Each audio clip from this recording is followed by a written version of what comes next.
এরপর আমরা জেনে নেব যে হার্ড লাইট আর সফট লাইট এগুলো কি।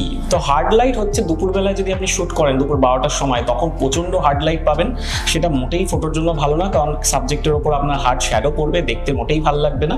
সবচেয়ে ভালো আলো হচ্ছে যখন আপনি সকালবেলায় বা বিকেলবেলায় সূর্যের আলোতে শ্যুট করছেন, যেরকম আমরা একটু আগে বললাম যে গোল্ডেন আওয়ারে শ্যুট করছেন, এবং আপনি যদি ওপেন শেডে শ্যুট করেন বা উইন্ডোর পাশে দাঁড়িয়ে কোনো সাবজেক্টকে রেখে শ্যুট করেন, যেটাকে আমরা বলতে পারি যে উইন্ডো থেকে ফিল্টার হয়ে যে লাইটটা আসছে, সেটাও কিন্তু খুব ভালো সফট লাইট। তো সবচেয়ে মেন কথা হয়ে দাঁড়ালো যে কিভাবে ন্যাচারাল লাইট আমরা ইউজ করবো বা আপনি ইউজ করবেন।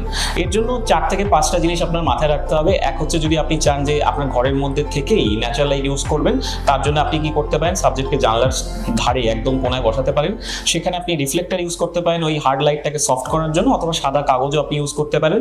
3 নম্বর হচ্ছে, যদি দেখতে পান যে ঠিকঠাক আলো পড়ছে না, তাহলে আপনি অ্যাঙ্গেল চেঞ্জ করতে পারেন ক্যামেরার অথবা রিফ্লেক্টরের।